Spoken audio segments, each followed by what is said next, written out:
So if you want to pause this and go ahead and read that statement here, there's a little bit to be read here.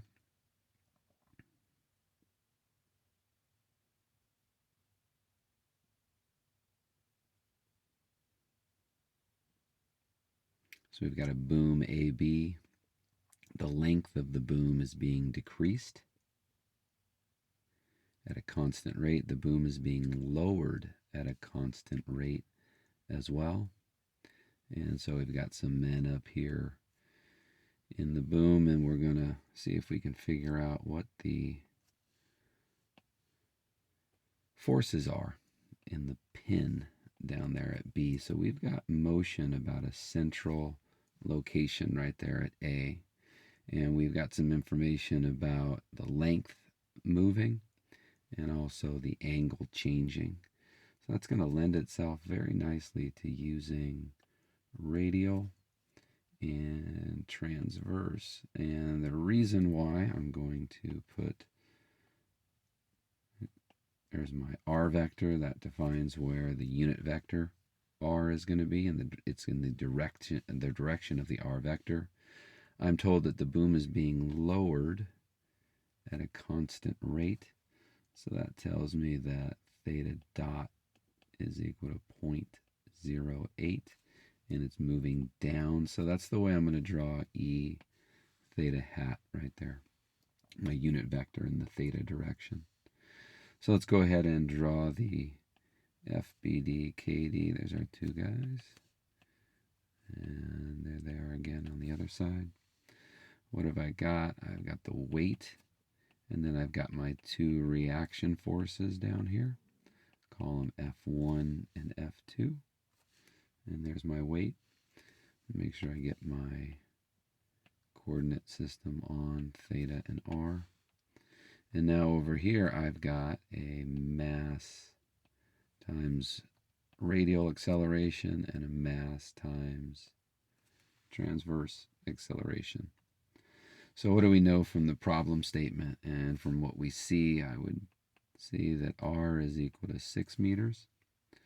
I would see that R dot is equal to minus 0.2 meters per second. We're told that the length is decreasing, and it is at a constant rate. So that would tell me that R double dot is equal to 0. The other thing we're told is that theta dot is equal to 0.08. And again, it is being lowered at a constant rate. So that would mean that theta double dot is equal to 0. So now you can go ahead and use those values in the equations for the radial and transverse accelerations.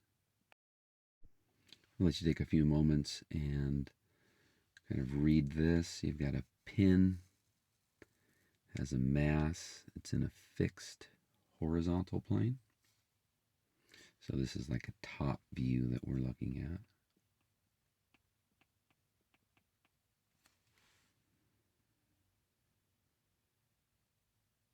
And we've got some rotation of arm OC. So we've got a fixed point, right, that we are moving about.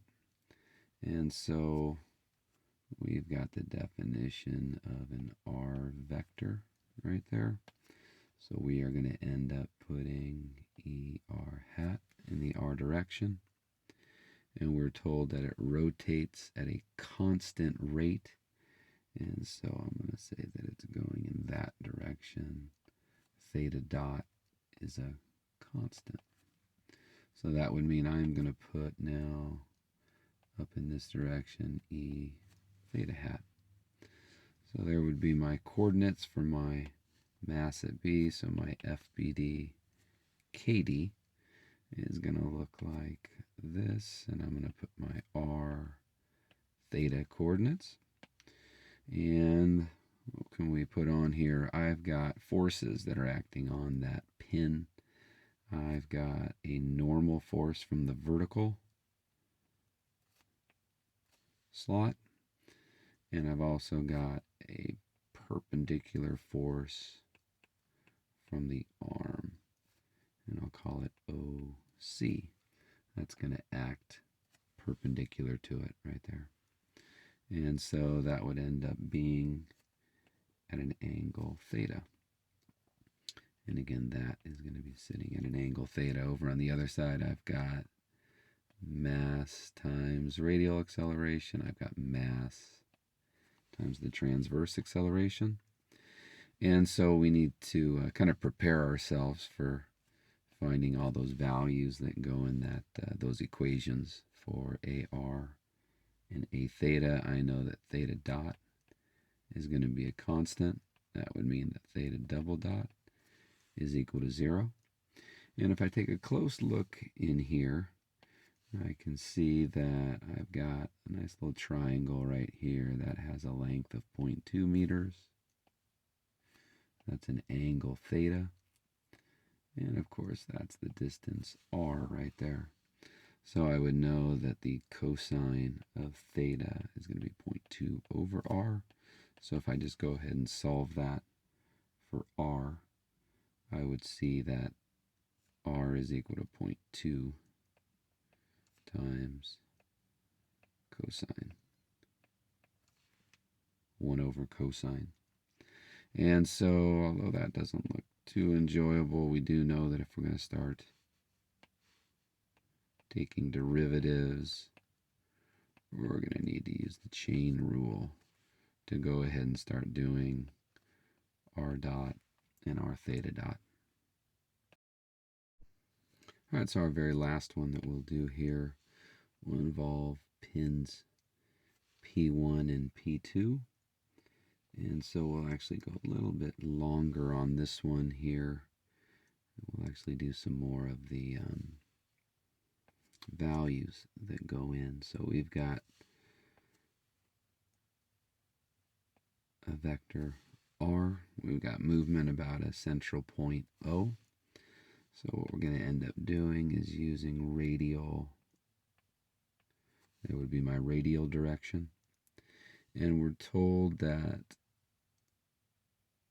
the plate rotates about O with a constant counterclockwise angular velocity. So omega is heading in that direction, so that means that I'm going to put E theta going down. So let's take a closer look at pin P1, and in the problem statement it talks about it has a constant velocity that's going to be caused by some external force R. I'm also going to have a normal force, which is provided by the slot that's holding the pin. I'm going to put my coordinate system on here. There's my theta and r. And then over on this side, I've got mass radial and mass transverse. And so we'll take this thing a little bit further, and we know that r, right, we're actually shown right there that the radial direction is r. We're told in the problem statement that we have a constant velocity for the pin moving out on the slot. So r dot is equal to positive u. So it's kind of hard to see, but it's sitting right there. And that would mean that r double dot is equal to 0. We also know that theta dot is equal to omega, a constant. So that would mean that theta double dot is equal to 0. So if we go ahead and plug some of these values in, we know that the radial is equal to r double dot minus r theta dot squared. And if we plug that in, I get a 0 for r double dot. I've got a value r for r, and then I've got omega squared. So I actually end up getting a negative value here for the radial acceleration. It's actually heading towards the middle of the circle. And if I calculate a theta, that's r theta double dot plus 2r dot theta dot. And if I put those in, I end up with 0 for theta double dot. I've got 2 r dot is u, and theta dot is omega. So if I find out what my answer is, and now I've got my two accelerations, so it turns out that value-wise, I've got a negative and a positive. So the actual accelerations are r omega squared in that direction and 2u omega. So that's kind of interesting. We'll look here at B, or at P2 right there. P2 has a velocity going towards the middle. So if we go in here, right, we would see there is our r vector. And so I'll kind of sneak in here. That would put the unit vector r going straight up, and it would put the unit vector theta going to the left. And so let's just kind of go back down here. And so this is for, like we said, this is P1. So for P2 down here, I've got a force R, which would be acting along the slot to cause that velocity. I would also have a normal force, which would be acting from the sides of the slot. I've got my coordinate system, which now has R straight up and theta. Again, notice the difference in the coordinate system. And again, over here, I don't need to think much right now. There's mass AR and mass A theta. And so what we're going to end up doing is exploring some of these values here. So here we've got, again, R is equal to R dot. And if we just go back up here, the velocity is going towards the middle of the circle. So that would mean that R dot is equal to minus U. R double dot is still equal to 0. Theta dot is equal to omega, and theta double dot is equal to 0. So if we go ahead and plug in those values, I would find that AR is equal to minus R omega squared, and I would find that A theta is equal to minus 2 U omega. So the actual accelerations would end up going that way and that way, and they would have values of R omega squared and 2U omega.